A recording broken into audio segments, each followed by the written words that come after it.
No ar, Cartão de Visita News. Apoio: Grupo Tati de Comunicação e suas plataformas.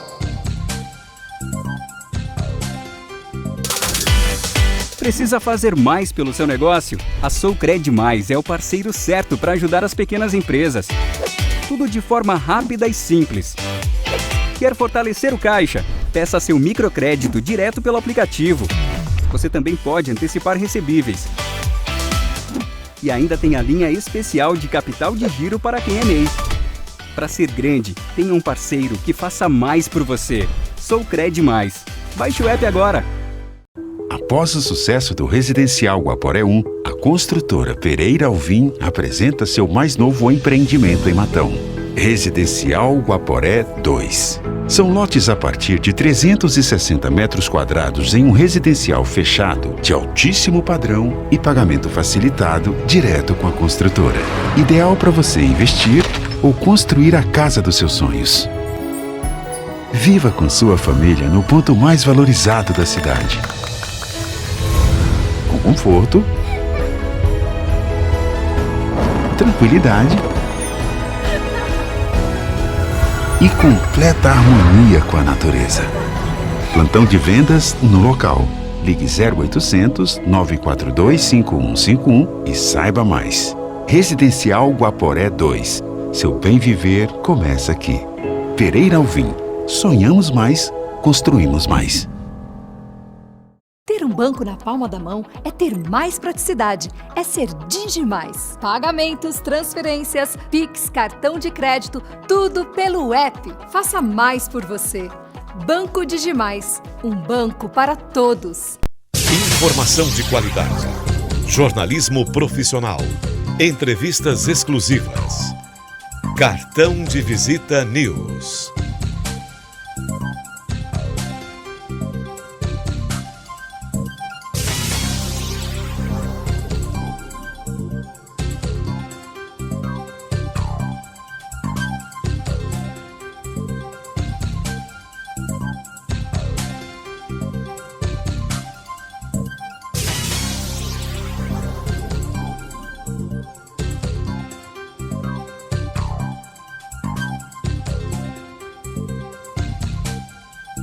Cartão de Visita News, o seu programa de entrevistas. Apresentação, Zacarias Pagnanelli. Eu estou aqui com a doutora Luciana Guimarães, ela é advogada, comunicóloga, até demais, né, doutora? Isso faz parte da vida das pessoas hoje. A comunicação é muito importante. Ela é pós-graduada em Ciências Criminais e Direito Médico e da Saúde, MBA em Marketing, professora de cursos de pós-graduação e para concursos, professor de cursos Verbo Jurídico, Escola Baiana de Medicina, Legale, Escola Mineira de Direito Unileaia, você vai explicar sobre isso, membro da Comissão de Direito Médico e da Saúde da OAB da Bahia. Eu quero acrescentar o seguinte, a especialidade da doutora também, para quem entrar em contato com ela ou saber um pouco mais dela, ou para ter um entendimento jurídico nessa área, o caso dela, ela defende médicos e pacientes e coloca as clínicas em conformidade com as leis, evitarem processo. Isso é uma coisa que a gente conversou bastante e eu acho que é importante que todas as clínicas sejam orientadas. Doutora, estamos retransmitindo pelo Grupo Tati de Comunicação suas multiplataformas, a gente tem Band Litoral, SBT Vale do Paraíba, a maior afiliada da Record de Campinas, Ribeirão Preto Local Net, e estará hospedado no Cartão de Visita News R7, no TH+, na Rede Brasil Televisão e mais outros 20 e poucos portais. Primeira pergunta, o que está acontecendo com os planos de saúde? Olá, meu querido amigo Zacarias. Pois é, está cada dia pior, né? A gente sempre falando aí dessa questão dos planos de saúde e nós até enquanto advogados, a gente vai ficando surpreso com as coisas que eles estão negando também. Então, o problema dos tratamentos dos autistas, que é para eles fazerem, eles de vez em quando estão negando. E às vezes tem uma senhora idosa que pagou plano a vida toda também, quando mais precisa, tem aquele médico ou aquele hospital descredenciado do plano, porque o plano às vezes não está repassando. Então, é um problema que a gente ainda não está vendo melhoria, a questão dos planos de saúde. Sempre aumentando, né, a questão dos valores, as mensalidades e a contrapartida para o consumidor está muito complicada. Primeiramente, agradecer aí mais uma oportunidade, um prazer, uma honra estar sempre por aqui. Você é um jornalista que eu gosto muito de conversar, porque está sempre por dentro das novidades, antenado aí, né? Sempre viajando também, não só por dentro das novidades no Brasil, mas no mundo todo. Parabéns aí pelo trabalho, pela competência e por estar sempre atualizado aí com a gente, também nos trazendo muita informação E, e, relevante. e quando viaja, entrevista de lá para cá, né? Tem isso também. É uma troca de prestígio, na realidade. Deixa eu te contar uma história que está acontecendo sobre. Eu queria ouvir a tua opinião jurídica. Foi cancelado um plano de saúde, e não vou dar nomes aqui, mas eu quero saber a questão do entendimento, se tem alguma coisa relacionada a isso. Bom, como a gente comentou, muitos planos estão cancelando, sem aviso, sem nada, aleatoriamente. Estão usando, a minha opinião, estão usando a máquina para poder se defender ou para poder ganhar tempo. E isso também está levando um monte, apesar de ter, as pessoas estão tendo maior esforço para pagar o plano médico, como você falou, que aumentos absurdos, que tem gente que inclusive quase nem usa, né? Mas em algum momento vai usar bastante. E é justamente esse pessoal que fica fazendo carteira dentro dos planos de saúde. E eles cancelam do nada. Então houve um plano que tinha uma família, o pessoal cancelou o plano, uma das pessoas eram idosas e estava em tratamento, cancelou uma grande seguradora, inclusive, cancelou o plano, ele entrou com uma ação para retomar. Do dia para o outro, houve uma consciência da primeira instância, o juiz mandou voltar o plano e ainda deu danos morais, o juiz. O que aconteceu? Recurso, que é aquelas coisas, contratam advogados que ficam vendendo aquela coisa, eu vou conseguir e tal. Aí os advogados recorreram relacionado a esse assunto. Foi para o tribunal. Houve um entendimento lá de uma reforma, aí o tribunal reformou, tirou os danos morais, porque houve apesar de ter havido um desgaste emocional muito grande, né? Porque a pessoa está em tratamento, é idosa, está pagando o plano, imagina se vê sem plano, e aí o tribunal manteve. O plano médico recorreu, foi para o STJ, o STJ manteve a decisão e ainda falou que não cabia recurso. Mas, beleza, ótimo. O plano foi de novo, criou uma situação, uma mandado de segurança, entrou de novo com recurso, foi para o STF manteve. Ótimo. Aí, para mim, na minha concepção jurídica, eu acho que teria que parar por aí. Estão sendo um pouco teimosos aí. E eles entraram de novo, criaram uma situação e estão pedindo o recurso de novo. O que você entende sobre isso? O que acontece? Assim, é lei recurso toda hora? É lei recurso se o tribunal entende que não cabe recurso, eles toda hora pedindo recurso? Vai chegar uma hora que não vai mais caber recurso, né? A gente sabe que a última instância é o STF. Então, você, por exemplo, como cidadão, ajuiza uma ação junto com o seu advogado ou sozinho no seu estado, na sua cidade. Vamos supor, eu aqui na Bahia, vamos supor que eu não seja advogada, ajuizei uma ação. Aí, daí, eu não gostei desse resultado, dessa sentença desse juiz de primeiro grau, que eles chamam também de juiz de piso, popularmente. Eu ajuizo um recurso. A partir desse momento do recurso, eu interponho esse recurso, aí eu já vou precisar de advogado. Do recurso em diante, a presença do advogado já é obrigatória. Vou interpor um recurso porque não gostei daquela sentença. Então, vai para a segunda instância. Dali, não gostei, qualquer uma das partes, né, que não gostou, interpõe outro recurso, vai para o STJ. Dali, isso tudo demora, né? Do STJ não gostou, vai para o STF. Depois do STF, não tem mais para onde recorrer. O que acontece também é que muitas questões no direito não ficam tão claras, nem no entendimento final. Então, alguns tribunais entendem de uma forma, outros de outra forma. A jurisprudência fica, quando a gente fala jurisprudência, são essas interpretações, ficam oscilando. Vou dar um exemplo bem claro aqui para vocês entenderem. Até pouco tempo, até poucos anos, a mulher que não conseguia ter filho naturalmente, tentava por anos, e ela recorria ao plano de saúde para custear a fertilização in vitro. Às vezes era uma mulher até mais jovem, ainda de 30 e poucos anos, que não conseguia engravidar. Pagava esse plano por muitos anos e na hora desse momento pleiteava o quê? Uma fertilização in vitro, né? A fertilização artificial aí, a inseminação artificial. E era concedido. Então os tribunais entendiam que tinha que o plano custear esse tratamento para que a mulher engravidasse. De alguns anos para cá, não é mais obrigatório o plano custear. Então fica o tempo todo assim. Daqui a alguns anos ninguém sabe. Pode voltar a ser obrigatório. Então os planos sempre argumentando a questão da sinistralidade, que eles não vão conseguir se manter porque são muitos usuários pedindo muitos procedimentos.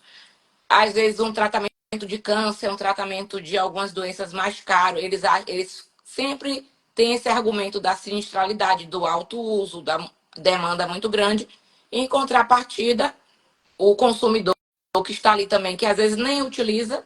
Eu vou dar um exemplo por mim mesma. Eu faço o quê? Aqueles exames de rotina uma vez por ano e olhe lá. Às vezes a correria do dia a dia, eu passo 2, 3 anos, que estou errada até, né?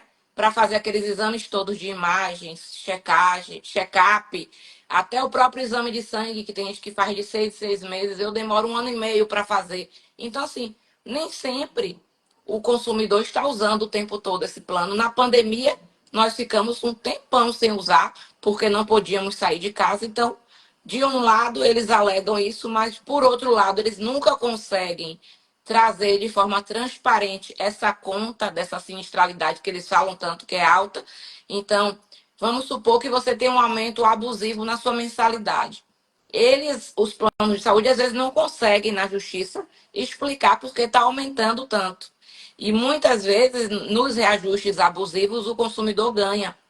Não vou citar o nome do plano para não ser antiética, mas eu dei entrada numa ação contra um plano de saúde 2020, 2021, no auge da pandemia, para um cliente meu que teve trigêmeas, então 3 meninas, então o plano de saúde ficou caro, dele, da esposa, e trigêmeas, porque justamente ela fez inseminação, queria 2 neném, e um óvulo se partiu em 2, mais o outro 3, resumindo.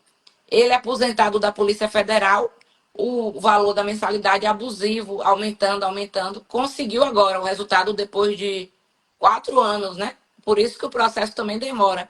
Às vezes as pessoas acham que é o advogado, mas não, teve que recurso. Finalmente agora ele ganhou. Então, o plano às vezes não consegue explicar por que aumentou tanto. Às vezes aumenta de forma indevida. A pessoa, depois dos 60 anos de idade, não pode mais ter aquele aumento por faixa etária, né? Que é o aumento que a gente tem assim, de tanto a tanto, de tal a tal idade. Aumenta, fora o aumento do reajuste anual. Então, assim, é Fora muito aume- complicado. o aumento anual É normal, é é normal, devido. mas também é abusivo, pelo que eu soube que Abusivo. tiveram alguns Às planos que vezes foi 25%, 19%, é um absurdo. No, se está dando tudo negativo ultimamente, sei lá se é verdade, se não é, mas é uma coisa abusiva. O cara não aguenta pagar, o cara está aposentado, não aguenta. e Normalmente nessa idade o cara está diminuindo o custo. tudo mais caro, né? Gasolina, mercado, alimentação, tudo, educação, tudo mais caro. O custo de vida mais alto, o plano também, o salário das pessoas às vezes não aumenta. E essa questão do reajuste anual, eles também, os planos de saúde, as operadoras também muitas vezes aumentam mais do que o que a ANS autoriza. Então, o consumidor que quiser ver, entra no Google e coloca lá ans.gov.br. Vai vir no site da ANS, explica direitinho o percentual que é autorizado naquele ano, no ano seguinte.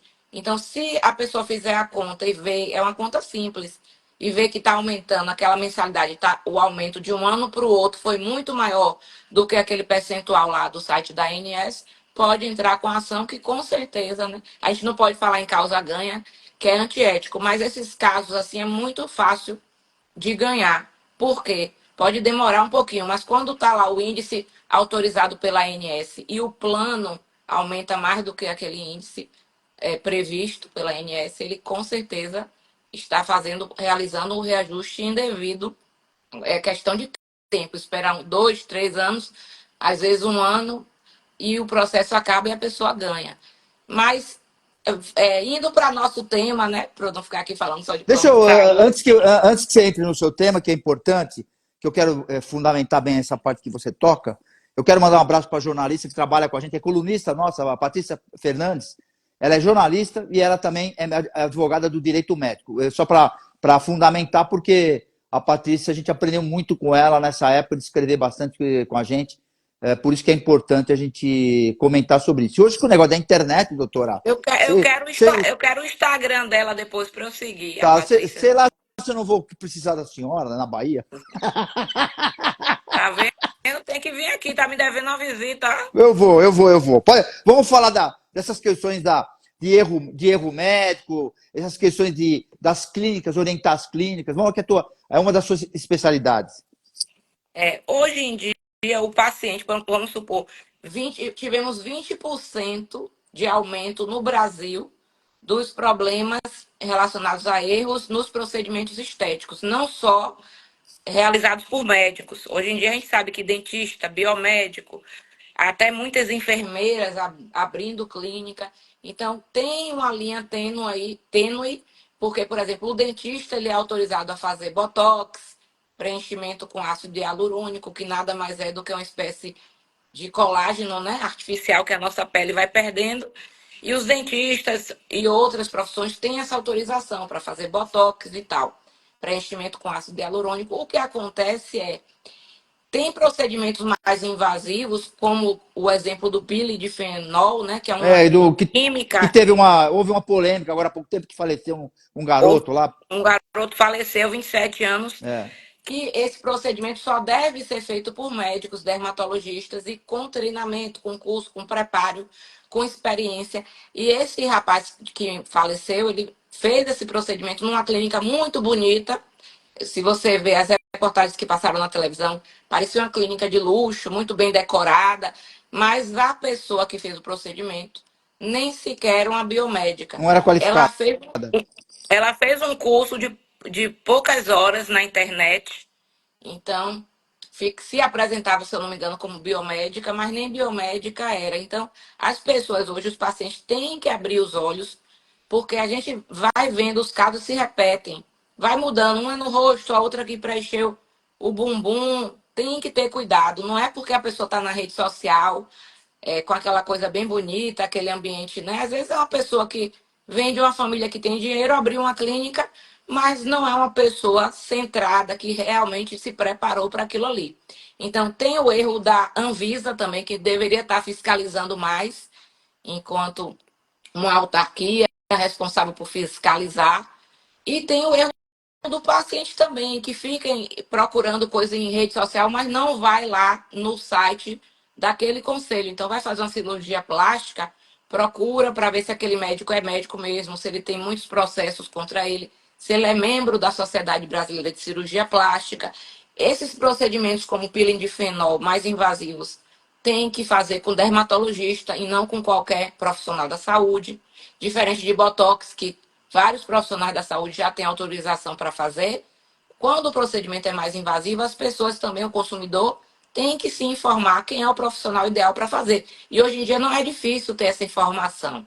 Então a gente vai na internet, a gente vai ter acesso ao Código de Defesa do Consumidor, a gente olha no Google, pesquisa sobre aquele tema.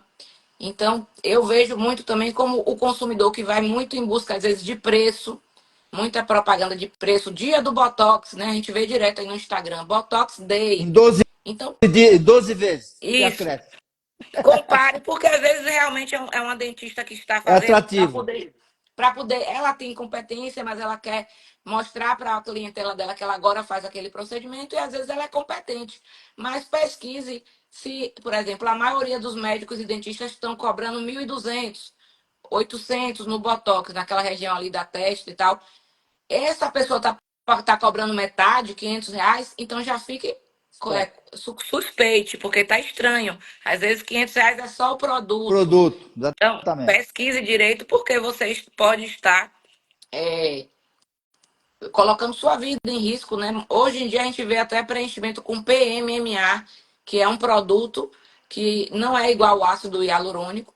Ele foi usado no início dos anos 80 para paciente de HIV, e quando não tinha o coquetel, porque aquelas pessoas ficavam com o rosto muito fino, né? A bochecha assim, hipertrofiada, não, hipertrofiada não. Para dentro, que eu quero dizer, É. na linguagem mais simples, ficava bem fundo. E aí preenchia com pequenas quantidades para a pessoa não ficar estigmatizada. E aí o que é que a gente vê? As pessoas, os médicos e até outros profissionais de saúde perceberam que aquilo ali no glúteo fazia aquela mulher que não tinha glúteo ficar com glúteo grande.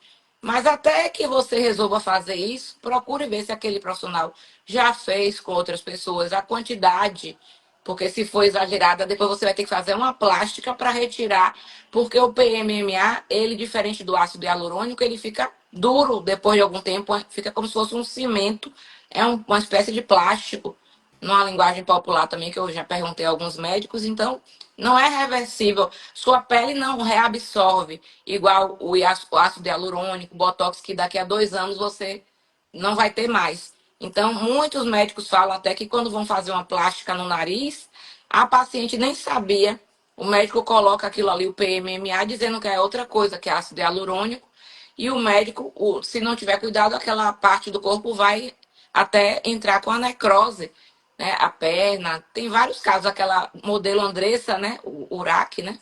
Que recentemente fez também um procedimento polêmico. Ela fez uma bifurcação na língua.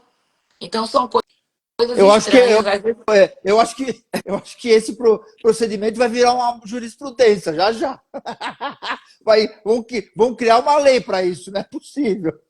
E ela teve uma complicação, essa modelo, há poucos anos, que ela quase É, morre. foi. Eu acho que virou evangélica e tal, aí É. agora resolveu fazer essa, que eu acho que é meio loucura, né? Porque cada um faz do seu corpo o que quer, faz sua tatuagem, tudo. Mas um procedimento desse, que os médicos que eu vi aí na internet também falando, diz que pode vir a dar uma complicação, né? Porque parte a língua no meio, então tem que ter muito cuidado. É porque no direito tem a questão da autonomia do paciente. Mas o médico também tem autonomia para dizer: eu não vou fazer esse procedimento em você. Tem o caso das testemunhas de Jeová também, que é quando a gente fala de mudança no entendimento dos tribunais. Até pouco tempo, o médico fazia transfusão de sangue no testemunha de Jeová, mesmo ele dizendo que não queria, e não dava problema nenhum para ele, porque ele queria ter o quê? A sua consciência tranquila de que fez o melhor para aquela vida. Hoje em dia, se não for caso de emergência, urgência, ou seja, caso de vida ou morte, e o médico, que o paciente chegou e disse: eu não quero receber sangue de terceiros, porque eu sou testemunha de Jeová. E se o médico ainda assim fizer a transfusão, não buscar meios alternativos, e aquele paciente não estiver num estado tão grave, o médico pode ser processado e ter que indenizar esse paciente porque colocou sangue e o paciente não queria. Então, as coisas são complexas, tem a questão toda chamada aí de bioética, né?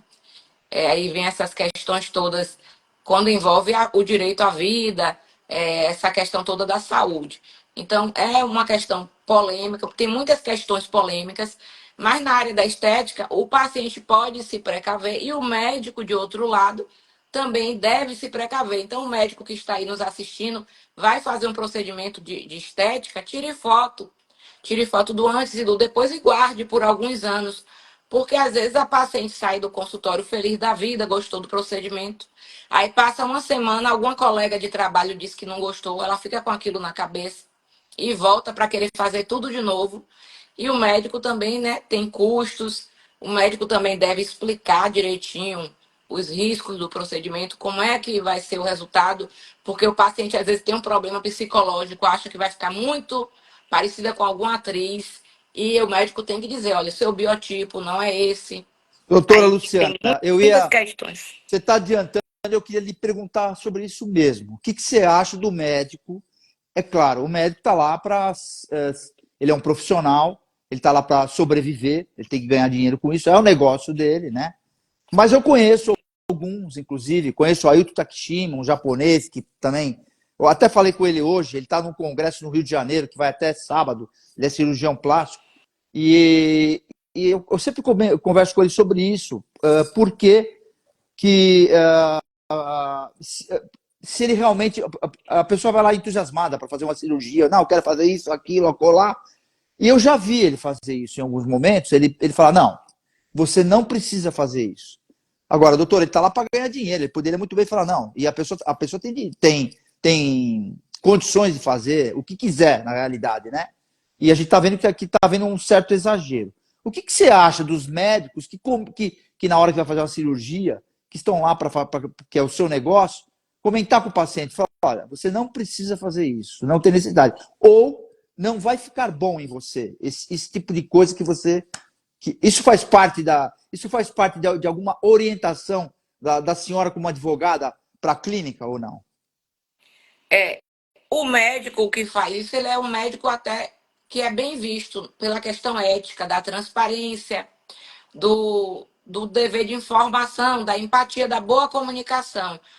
Quando ele vê que realmente o paciente não precisa. Muito ocorre também quando o médico percebe que aquele paciente tem um problema psicológico, por exemplo, uma menina que chega lá e já é bonita e quer fazer porque quer alguma parte que não precisa, vamos supor um nariz ou uma orelha, que ela às vezes acha que é diabano e não é. Então, o médico que diz isso, olha, você não precisa. E principalmente, eu já ouvi de alguns médicos cirurgiões plásticos que eles fazem também isso quando vê que a pessoa tem problemas psicológicos, que não vai ficar satisfeita e vai voltar lá. Então, às vezes, ele sabe que ele está criando um problema para ele. E vamos supor, eu já vi casos de meninas que já fizeram 3 vezes o nariz. Aí o médico que vai fazer pela 4ª vez, ele fica com receio. Primeiro, que ele pode ter esse lado aí dele ver que não precisa, mas pode ser que ele veja que precisa, mas é uma bobagem e que aquela menina vai continuar insatisfeita e pode dar um problema para ele, uma dor de cabeça, né?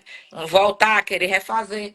Então, eu acho certo o médico que é transparente, que informa, que diz até se for o caso, olha, você não precisa. Claro que tem casos e casos, né? Se ele vê que dá para fazer alguma coisa também, a profissão dele, ele precisa ganhar o dinheiro dele também. Mas eu acho que quanto mais próxima essa relação médico-paciente, e não só na área da estética, a gente tem pesquisas aí que mostram que mesmo quando o médico erra, o paciente não processa se ele tiver uma boa relação com o médico. Então, ele já tem uma relação quase que de amizade, porque o médico atende bem, tira as dúvidas, conversa, não é aquela consulta rápida, dá toda a atenção. Então, às vezes, o médico até comete um erro e o paciente depois não entra com um processo contra ele. Então, para os médicos, o que o Código de Ética prevê?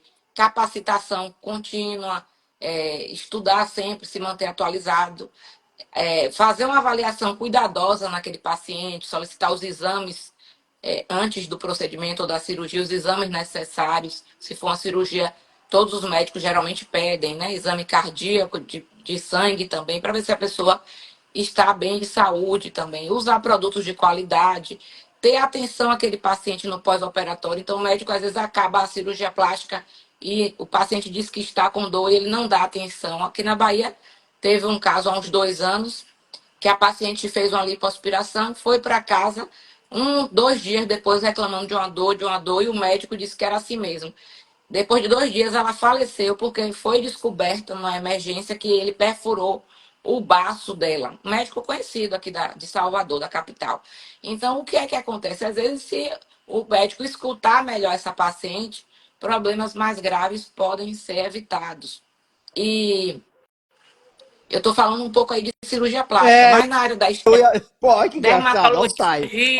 Eu ia te perguntar isso, a gente está falando muito de cirurgia plástica, e eu ia te perguntar, mas a tua especialidade na saúde é geral, né? Geral. Tem alguma outra experiência que você possa contar, sem ser estética, cirurgia? É que, na realidade, é o que uma você falou. Das áreas que tem que mais tem problema, porque às vezes o problema não é nem com o médico, às vezes é com o paciente, como você falou. Não, o médico pede todos os exames, mas, a realidade é a seguinte, é um risco. Uma cirurgia é um risco.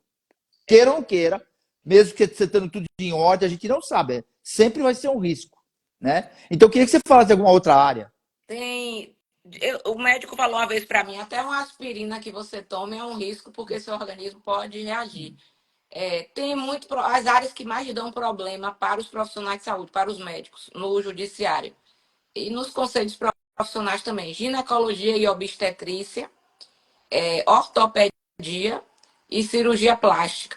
Cirurgia plástica porque envolve muito isso, né? O que é a beleza para mim não é a beleza para você. Às vezes a mulher quer ficar igual uma Barbie, o médico acha que aquilo ali não é o ideal para ela e tal, e aí fica aquela coisa. É muito subjetivo o conceito de beleza. Mas a ginecologia e a obstetrícia tem muito problema também. Hoje em dia já existe uma coisa chamada plano de parto, que é uma espécie de contrato, não é bem um contrato, mas é um acordo entre a médica ou o médico obstetra e a paciente, que vai colocar tudo no papel, levar a termo como vai ser aquele parto. Então, ali vai ter escrito até a questão financeira. Se forem gêmeos, o valor vai ser mais caro. Como é que você quer o seu parto? Você quer ouvir alguma música? Até coisas assim. De que forma você quer o seu parto? Quanto menos medicamento, melhor. Então, toda a vontade da mulher durante aquele momento de parto, e a médica ou o médico obstetra também esclarecendo ali, 1 mês ou 2 antes, tudo como vai ser, o que é que ela vai ter direito e tal. Porque hoje em dia existe uma coisa chamada violência obstétrica, que não tem no Código Penal um crime escrito violência obstétrica. Mas violência obstétrica é o quê? Para os ginecologistas e ginecologistas entenderem. São comportamentos, principalmente acontece mais na rede pública, que se a paciente denunciar, são comportamentos que são considerados crime. Por exemplo, xingamentos. Às vezes a gente pensa que não existe, mas existe. Às vezes na rede pública, a menina é muito jovem e ouve da equipe médica ou dos técnicos de enfermagem. Na hora de fazer o filho, não reclamou de dor, agora está reclamando da dor. Então, tratar mal, humilhação, excesso de medicamento ou falta de medicamento se a pessoa estiver sentindo dor. Todos esses humilhações, lesão corporal, manobras muito grosseiras durante o parto, desnecessárias, coisas antigas que se fazia antigamente, hoje em dia não faz. Então, várias questões hoje em dia são consideradas violência obstétrica. Muitas mulheres não sabem. Então, negar, por exemplo, o direito ao acompanhante. Já existe a lei do acompanhante. Recentemente, a gente viu na imprensa um caso de um anestesista que praticou sexo oral, é considerado estupro. Eu ia lhe perguntar se acontece se você tem algum caso ou de assédio sexual, porque médico tem que ser um cara ponta firme, né? E eles têm essa facilidade na consulta, de analisar o paciente. Às vezes é médico homem, às vezes é médico paciente mulher, então tem aquela dificuldade. Normalmente é o que eu sei, os médicos hoje, inclusive na ginecologia, eles nunca mais examinam sozinhos, sempre tem uma enfermeira ao lado, essas coisas todas. Até por segurança deles mesmos. Deles mesmo. Aconteceu um caso bem emblemático aí na imprensa, do médico que as enfermeiras suspeitaram, não foi meu cliente não, mas ele teve o seu CRM cassado. Ele passou muito tempo na imprensa, colocou muita anestesia, mais do que o necessário, e na hora do parto ele se aproveitou e praticou sexo oral na gestante. As enfermeiras já estavam desconfiadas desse comportamento dele, ele jovem, e filmaram, colocaram para filmar sem ele ver. Então ele foi processado, foi preso. Mas eu já tive um caso que não foi assédio sexual, mas um ortopedista. Esse processo foi arquivado por falta de provas, mas a moça reclamou, 40 anos de idade, a paciente, para você ver como é o subjetivo da pessoa, que ele foi fazer exame no joelho dela, ela estava de vestido, e ele em nenhum momento, quando ela deitou da maca, cobriu ela com o lençol, né? E aí, quando ela pede o lençol, ele pega o lençol e coloca, mas só isso mesmo. Ela achou errado ele não ter colocado o lençol antes dela pedir, porque ela estava de vestido, enfim. Ele foi meu cliente, eu realizei a defesa, coloquei até cópia, né, prints, escaneei vários capítulos do livro que ele estudou para fazer esse exame clínico, que ele mandava ela agachar e levantar para ver o joelho, e ela estava de vestido normal. Quando ela deitou na maca, o que ela se incomodou foi que ele não colocou logo o lençol, mas ele disse que não dava para ver nada, que era só o joelho mesmo que ele estava olhando. Então, assim, o próprio livro que ele me passou para eu digitalizar e usar com as imagens na defesa, tinha imagens no livro figura um, né? Quando eles estudam o movimento que o paciente, homem ou mulher, precisa fazer para você verificar o joelho. Então, a gente anexou tudo isso e a defesa dele de como foi o procedimento. Tanto é que ela não deu muito sequência, ela reclama de uma forma bem aberta, assim, a carta que ela faz no CRM, na verdade, não foi nem no Poder Judiciário, foi no Conselho Regional de Medicina. Ela diz, ela termina a carta dela como uma interrogação. Deixo essa reclamação para vocês e pergunto: esta é a forma correta e ética do médico atender sua paciente? E a gente não entendeu até agora, porque a única coisa que a gente viu assim dela se chatear foi que ele não colocou esse lençol desde o início. E quando ela pede, ele coloca logo o lençol. Então, assim, foi arquivado. Ele não tinha nenhum histórico de problemas, muito pelo contrário. Ela até elogia que ele tratou ela bem e tudo. Então, às vezes, também é isso que eu digo: o direito médico preventivo que a gente faz é documentar tudo o que acontece na clínica e fazer o médico trabalhar em conformidade com as leis, com o Código de Ética Médica. Porque quando ele trabalha em conformidade, se um paciente, às vezes, não estou dizendo que foi o caso dessa, mas às vezes tem paciente de má fé, principalmente na área da estética, para refazer, para pedir para botar botox de novo, sabia que o botox daqui a 1 ano, 6 meses não ia ficar mais igual, volta para colocar de novo. Se o médico não quiser colocar de novo, processa. Então, para evitar esses problemas de má fé, hoje em dia existem termos na área de estética chamado de termo de satisfação, que a paciente sai de lá assinando, olha a foto do antes e depois, dizendo que está satisfeita e tal. Existe a questão da Lei Geral de Proteção de Dados. Na área da ginecologia, tem esse plano de parto, que é um acordo do que vai acontecer, e ambos assinam. Na área da ortopedia também, todos os documentos, prontuário médico. Então, o médico vai fazer uma cirurgia, ele não pode entregar em letras pequenininhas, que a gente sabe que às vezes acontece, o termo que chama termo de consentimento informado. O próprio nome diz informado, é porque o médico tem que sentar e conversar para dizer como vai ser aquela cirurgia, quais são os riscos, para o paciente não fazer a cirurgia no escuro, porque hoje em dia, pasmem, já existe também indenização contra o médico que nem sequer errou, mas que o paciente alega nos tribunais de que não explicou tudo a ele como ia ser a cirurgia. Então, a falha no dever de informação já enseja indenização, responsabilidade civil, para o médico ter que indenizar quando a paciente reclama, ou o paciente, dizendo que não foi explicado direitinho, né, no detalhe, como é que seria aquele procedimento. Então, hoje em dia, o médico tem que ter cuidado.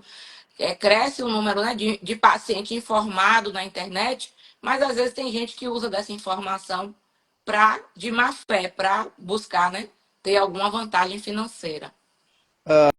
Eu ia lhe perguntar o seguinte: você acabou de comentar o procedimento, como que os médicos deveriam se comportar em todas as situações, e essa comunicação é muito importante.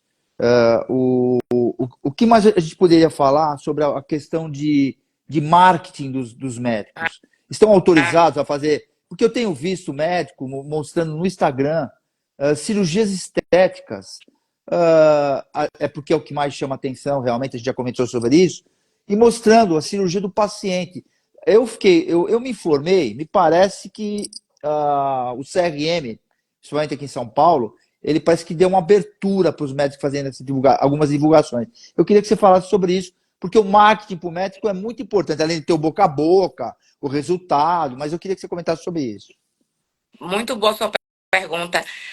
Existe uma nova resolução, que está famosa como o nome de Nova Resolução de Publicidade Médica, que é a Resolução 2336 de 2023, mas que passou a valer agora em março de 2024.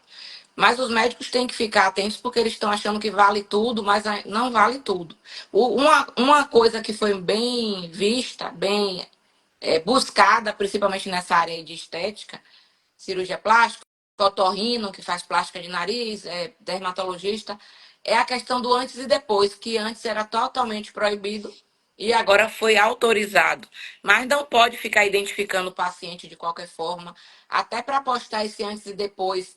Essa postagem tem que ter um cunho de informação. Então, o médico tem que colocar ali na legenda: paciente apresentou o quadro disso, solicitou aquilo. Esse resultado não é o mesmo com todo mundo. Essa paciente tinha 28 anos, praticava atividade física, então a lipoaspiração não vai ficar a mesma coisa. Uma menina mais jovem, ativa, que se alimenta bem, uma pessoa de mais de 60 anos, 50 ou até 70, que faz o mesmo procedimento, mas que não tinha também aquele ritmo de vida mais saudável. Então, a mesma coisa, eu vejo médicos falando da pele, que às vezes faz uma cirurgia de nariz e a cirurgia dá um resultado mais bonito e mais rápido para visualizar aquele nariz. E uma pessoa que tem uma pele mais grossa vai demorar 1 ano ou 2 para ver o resultado final daquela plástica. Então, sempre que o médico fizer essa publicidade, ele tem que lembrar desse cunho informativo. Nós, advogados, também, sempre que a gente divulga alguma coisa, a gente tem que lembrar disso, que a gente está informando para a sociedade. É proibido para os médicos o sensacionalismo. Então, ele não pode dizer: eu, fulaninho, sou o melhor obstetra daqui de São Paulo.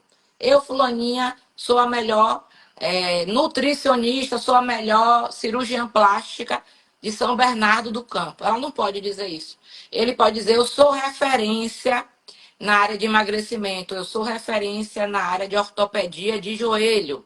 Então, referência é uma coisa, eu sou autoridade nesse assunto, mas ele não pode ter um cunho sensacionalista. Eu sou o único que tem um equipamento aqui de laser que vai deixar seu rosto 10 anos mais novo, por mais que ele seja o único.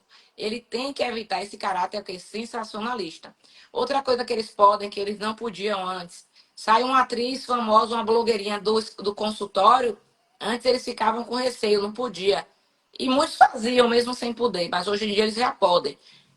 A blogueirinha famosa pode estar lá, né? Acabando de sair aqui de Doutor Fulaninho, a pele do sei quanto tempo mais jovem, Botox. Ela posta e marca ele. Ele pode já compartilhar ou postar esse selfie que ele faz com ela. Antes ele não podia. Então houve mais flexibilidade. Isso é bom porque os cirurgiões plásticos, por exemplo, reclamavam muito que os otorrinos postavam tudo e o Conselho de Otorrino não reclamava, e a Sociedade Brasileira de Cirurgia Plástica ficava mais de olho neles. Então, os médicos, em geral, ficavam mais engessados, enquanto os dentistas postando aí, outras profissões, fisioterapeutas, postando à vontade. Então, houve essa abertura, houve, mas eles têm que ler essa resolução 2336, coloca lá no Google, resolução 2336, espaço CFM, do Conselho Federal de Medicina. E eu faço, inclusive, treinamentos, palestras sobre isso nas clínicas, pessoalmente. Viajo aí por todo o Brasil explicando isso, explicando a Lei Geral de Proteção de Dados, atualizo os documentos das clínicas também. Então, vou olhar, porque às vezes o médico já tem os termos, mas não está protegendo ele como ele achava que estava.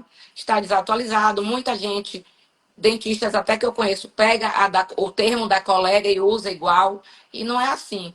Tem que ter um profissional especializado, do mesmo jeito que o médico se especializa. Nós, advogados, a gente estudou não sei quantos anos para ter uma pós-graduação na área da saúde, e a gente vai olhar no dia a dia o que é que aquele profissional faz, quais são os procedimentos. Então, deixa eu ver o termo dele que o paciente assina, se está completo, se está com alguma lacuna, porque se estiver com alguma lacuna e ele cometer um erro ou tiver um paciente de má fé, esse próprio termo pode depor contra ele, o prontuário e tudo mais, os registros de toda a documentação. Então, quando a gente atualiza essas documentações médicas na clínica, a gente faz com que o médico, se um dia ele tiver um processo, ele vai estar bem preparado para se defender. Então, esses documentos terminam sendo o quê? Um arcabouço probatório para ajudar o médico a ganhar o processo lá na frente. Então, tem que estar com essa questão do direito preventivo para evitar problemas, porque também um processo que demore tira o médico do dia a dia dele para ele ir para audiência. É dor de cabeça, ele dorme preocupado com o nome dele que está lá no Google, né? O paciente faz uma pesquisa, tem lá vários processos contra o médico. E às vezes o processo de pacientes até de má fé, e ele tem que evitar isso. Então, quando o paciente sai de lá assinando tudo, já fica até com receio de procurar utilizar de má fé e ajuizar uma ação, porque sabe que o médico está tomando todos os cuidados jurídicos mesmo, né? Trabalhando em conformidade com as resoluções do Conselho de Medicina, com a Anvisa, com o Código Civil, com o Código de Defesa do Consumidor, com o Código Penal. Então, são muitas as legislações. Vamos falar um pouquinho, se tem alguma experiência sobre isso, dos hospitais. O que você pode falar? Porque eu acho que você também deve também orientar algumas instituições, que é o hospital, que também recebe, porque eu percebo que eu sou muito ligado à Redditor hoje, que são 75 hospitais, conheço alguns médicos lá, conheço o diretor regional, o Davi Wipp hoje é o infectologista dos 75 hospitais, que foi o primeiro cara que recebeu a questão do Ebola, da AIDS, da Covid. Então, assim, a gente está sempre alinhado em conversar com eles e eu sei como é que, quando é uma rede muito grande, como é que eles têm que trabalhar, que é muito difícil. Você que não seja solidário em alguma coisa. Mas eu queria te perguntar o seguinte, existem algumas orientações que você também dá palestra relacionada às instituições, aos hospitais? Existe sim. É uma questão interessante até para o público que não é da área da saúde, é que a responsabilidade civil do hospital e das clínicas, ela é diferente da responsabilidade do médico pessoa física. Qualquer profissional de saúde, pessoa física, ele tem uma responsabilidade no direito que se chama uma responsabilidade subjetiva. O que O que é isso muito, quer dizer? é muito transitório, né? Porque o médico usa a instituição, ele sai do consultório dele, ele vai lá e opera lá, opera colar. Então, assim, por isso que é uma coisa meio complicadíssima de entender aí, De, na hora que dá um contro, problema. de controlar também. Por O exemplo, médico recebe é, hospital, recebe eu acredito, eu vou te falar só para terminar. O médico recebe uma ação por algum motivo e automaticamente o advogado de defesa acha que o hospital é solidário. Às vezes não tem nada a ver com isso. isso. É isso. Para o hospital responder, precisa primeiro verificar se aquele profissional que realizou a conduta inadequada, o erro, ele foi realmente responsável. Porque às vezes, por exemplo, tem uma equipe grande e aí ninguém ali trabalhou nem com negligência, nem com imprudência, nem com imperícia. Então foi uma reação do organismo, foi qualquer coisa que não tenha a ver com uma conduta inadequada. Então o hospital, nesse caso, não vai responder nem o médico, nem a profissional, porque não é porque o paciente teve um problema que automaticamente foi culpa daquele médico que operou ele. Às vezes é uma reação do organismo, a pessoa já era debilitada, diferente para a gente entender de um caso de infecção hospitalar ou uma maca que estava velha e quebrou e o paciente caiu. Então, para o hospital ou clínica, quando tem uma infecção hospitalar ou quando uma maca quebra, um problema assim, eles vão responder independente dessa questão de negligência, imprudência ou imperícia. Então, a pessoa jurídica vai responder tendo que indenizar esse paciente essas questões assim de erro no serviço, né? Então, tem erro porque a maca não deveria ter caído, alguém derrubou a maca, alguém cochilou e empurrou a maca, algo assim nesse sentido, falha no serviço. Então, vai responder e depois esse hospital, essa clínica pode ir buscar quem foi esse funcionário que realizou a conduta para pegar de volta, que chama ação de regresso, para reaver aquela indenização, aquele valor que ele teve que pagar para o paciente. Então, digamos que a pessoa jurídica, hospital ou clínica, ela tem que ter mais cuidado ainda, porque ela responde pelo Código de Defesa do Consumidor. Então, ela tem uma cobrança maior dela. Então, tive uma infecção hospitalar, vai ser muito mais fácil o hospital ser condenado. Quando é o caso do médico, minha cirurgia não ficou como devia, deixou uma cicatriz enorme. O médico vai poder argumentar que aquela cicatriz foi para salvar a vida, então foi para evitar um problema maior. Então, às vezes, um acidente de carro, precisou amputar uma perna. Para quê? Para a pessoa ficar viva. Então, às vezes, a família ou o próprio paciente entra com uma ação achando que aquilo ali foi um erro médico. mas às vezes aquela amputação, a perna, aquele problema Foi para ali, foi para salvar a salvar uma vida. vida.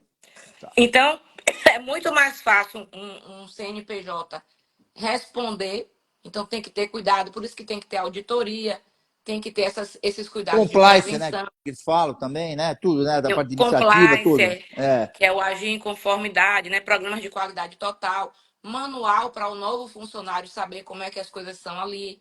Na instituição tem a questão da saúde ocupacional também, alguém fiscalizar para se aqueles profissionais estão usando os EPIs, equipamento de proteção individual, para não ter processo trabalhista. Então, às vezes, a pessoa foi orientada e o funcionário é teimoso, não colocou a luva, o EPI, o equipamento de proteção. Só que o funcionário tem que entender que ele está ali, ele tem que cumprir as regras do hospital, da clínica, porque depois ele mesmo pode sair dali e ajuizar uma ação enquanto funcionário, dizendo que teve uma doença. Então, são questões mais complexas. E realmente, hospitais grandes muito mais raro não ter já essas questões todas redondinhas. Recentemente, com a Lei Geral de Proteção de Dados também, que é de 2018, a gente viu pela primeira vez os médicos começarem a se preocupar em estar trabalhando também em conformidade, porque essa Lei Geral de Proteção de Dados, ela deixou muita gente preocupada, porque as sanções dela, a depender do porte da empresa, pode ser até de milhões as multas. Mas nem todos os estados têm essa fiscalização. Então, São Paulo tem mais fiscalização, é um estado maior. Aqui na Bahia, às vezes, um hospital ou uma clínica nunca teve uma fiscalização por parte da ANPD, que é a Autoridade Nacional de Proteção de Dados, que é uma espécie de Anvisa, né? Uma espécie de Anatel, uma agência que vem fiscalizar, trazer as normas e regulamentar. Então, a ANAC traz as regras da aviação. A ANS traz as regras dos planos de saúde, a Anatel de telecomunicações e a ANPD, Autoridade Nacional de Proteção de Dados, vem cuidar de proteger os dados das pessoas físicas. Então, eu ou você, vamos numa clínica, vamos no hospital, nem todo mundo que está ali pode saber quais são as nossas doenças, quais são, por exemplo, um psiquiatra, um psicólogo. Então, a gente vai lá relatar problemas pessoais que nem todo mundo ali, mesmo sendo profissional de saúde, vai poder ter acesso. Então, no hospital grande, a pessoa que faz o raio-x, ele não pode ter acesso ao prontuário médico, a tudo que o paciente tem, diferente do médico. Então, a secretária, ela não pode ter acesso a todos os exames do paciente. O médico é que tem aquele sigilo, né, profissional, é que tem que ter acesso. Isso é importante para não haver discriminação. A Lei Geral de Proteção de Dados se preocupa muito também com essa questão de orientação sexual, com essa questão da própria religião, testemunha de Jeová, escolhas políticas, idade, CPF, endereço, para não vazar o endereço da pessoa, doenças, né, sexualmente transmissíveis que levam também como é que chama? A discriminação, tuberculose, HIV, tudo isso faz parte aí da Lei Geral de Proteção de Dados, que ela fala em dados sensíveis, que são esses dados que levam as pessoas à discriminação. Todos esses formadores de opinião que eu comentei aqui, eu vou passar a sua entrevista, porque foi bem esclarecedora e muito clean. Eu acho que dá para assistir. E eu vou fazer a última pergunta e vou encerrar literalmente. Eu quero agradecer o teu prestígio, doutora, porque você está sempre disponível aí para. Eu sei que você. Às vezes eu vejo você andando assim, daqui a pouco eu vejo você sobe no palco com o microfone e falei, é hoje.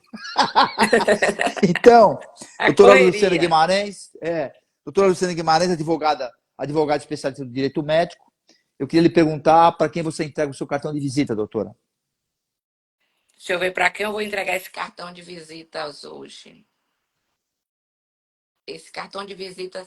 Posso entregar esse cartão de visitas para. Pode ser qualquer pessoa, né? Qualquer uma.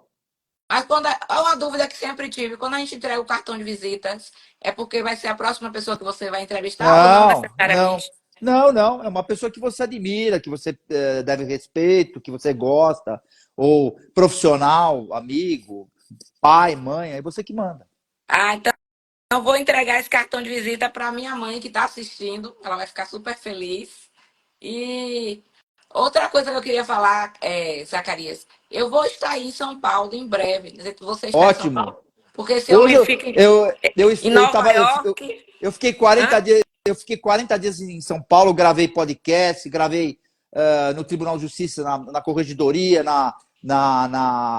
no Palácio com o presidente do tribunal. Eu fiz algumas gravações, mas eu devo estar em São Paulo de novo. Mas é só me avisa o dia que você estiver, a gente arma um caminho, até de fazer uma entrevista com você num podcast presencial. Joia. Porque esse homem é muito famoso, pessoal. Esse homem Imagina. fica em Nova York, Miami. Quando a gente vê, não está no Brasil. Quando eu crescer, eu quero ser assim. E hoje, só por curiosidade, hoje você está onde? Hoje eu estou em Ribeirão Preto, na cabeça de rede do Grupo Tático de Comunicação, onde tem todas as suas multiplataformas. Eu queria que você... eu sei que você entregou o cartão de visita para sua mãe, eu quero que você fale o nome dela para mim e eu vou encerrar literalmente. O nome dela é Elci Guimarães. Ela é pedagoga, educadora, né? Sempre lutou aí pela educação, já teve escolinhas. Agora, hoje em dia, está aposentada. Bom, doutor Alci, eu estou aprendendo ainda, viu? E eu sei que essas pessoas são mais técnicas do que a gente imagina. Quero te agradecer, Luciana, muito obrigado. E eu vou passar essa entrevista para alguns colegas que são médicos, outros que têm hospital e amigos também, que é importante ter sempre alguém na manga, né? A Patrícia eu tenho que tirar ela do jornalismo para correr atrás, para fazer alguma coisa do direito médico. Mas, eu fico... Eu que agradeço. Envaidecido aí. Sempre. Uma honra estar aqui sempre com você. E o interessante é que você está sempre atualizado também. Tem sempre algo para nos perguntar do que aconteceu na atualidade relacionado ao tema que a gente traz aqui. Isso é muito bacana. Você é muito inteligente. Uma honra. Obrigado. Sempre que precisar. De verdade, a recíproca é verdadeira. Sinta-se abraçada, doutora Luciana. Sempre que precisar, uma honra, um prazer, uma felicidade. E um abraço aí para todo mundo aí da Bahia, Salvador. Um abraço. Apareça. Tá, obrigado. Tá. Informação de qualidade. Jornalismo profissional. Entrevistas exclusivas. Cartão de Visita News.